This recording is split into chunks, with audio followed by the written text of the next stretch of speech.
In 1927, Dr. Elmer Sperry invented the first rail floor detector vehicle. 90 years later, the company that bears his name is still leading the world in rail health solutions. Their UK office at the former British Rail Technology Centre in Derby is the European base of Chief Operating Officer Alastair Veitch, who is responsible for ensuring the successful inspection of hundreds of thousands of miles of track in the UK, Europe and Asia. We use a technique called ultrasonic inspection. We're doing this at speeds up to 80 kilometres per hour, both rails, continuously, and inspecting up to 300 kilometres of track in any one day. And you've got to remember, as a train travels down the track, the vehicle body is doing this slowly because the way the wheels work on a train, it's designed to do that.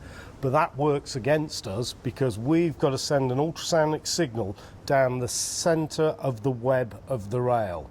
And as I say, if we're 1 or 2 millimetres out, we don't get any signal. The financial and safety implications of failure are significant, and success often relies on one key component: the actuators, used to keep the ultrasonic signal dead centre of the track. Before we got involved with Olsen Engineering, we were using other actuators which would do the job, but they weren't anywhere near as reliable. Were failing on us, left, right and centre. Not only was it disappointing in terms of our performance, but our customers were struggling to get a safety critical service delivered to them because the actuators were failing, and then we were having to pull in costly other means of testing the track. These trains are programmed to run probably 6 months in advance, and if you lose that path, it can take another 6 months to get it in some places, and it will cost you a lot of money. Determined to resolve these issues, Alastair approached Olsen Engineering, a world leader in the customisation and integration of electromechanical systems. At their base at the Innovation Centre in Daresbury, Olsen have the facilities and expertise to provide solutions to even the most demanding engineering challenges. I came to Piers with the problem, and he really supported us through the process, helped us not only with the actuators but the actuator drive and the software. The standard XLR actuator didn't actually fit the purpose, so we worked with Piers. We got the XLR company in the States to actually modify them. I think we went through one iteration and that was it, which is very unusual for, servos and guidance systems. You normally go through loads of iterations. The unique design of the XLR makes them the most robust and reliable actuators on the market. But how well did they cope with the demands of Sperry Rail? Out of the 5 years now we've been working with Olsen, and I think we must have getting on for 500-600 actuators out there, we haven't had a single one fail.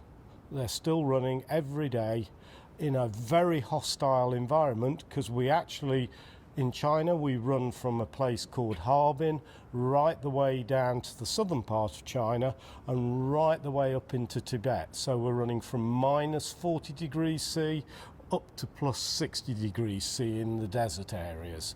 So it's a very hostile environment these actuators are working in, and they're absolutely brilliant.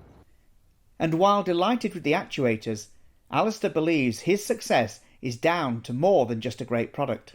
It's the relationship that's the key, and any time we have a problem, we get an answer. We're not really hanging around waiting, and we can't afford to.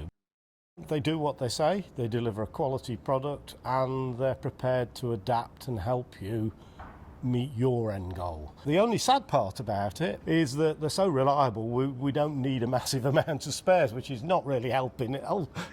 But it comes back in other ways. People are ordering more and more vehicles all over the world, and we continue to use them, and we recommend to other people.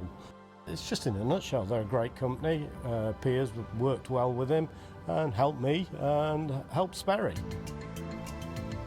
The solution provided by Olsen Engineering and the XLR actuator is one reason Sperry Rail remains at the forefront of their industry. massive competitive advantage. It helped us to get the speed of the inspection up from 60 to 80 kilometres per hour. Nobody at the moment can do the same speed with the same sensor technology that we do. And we're going to go further yet. I'm not going to say.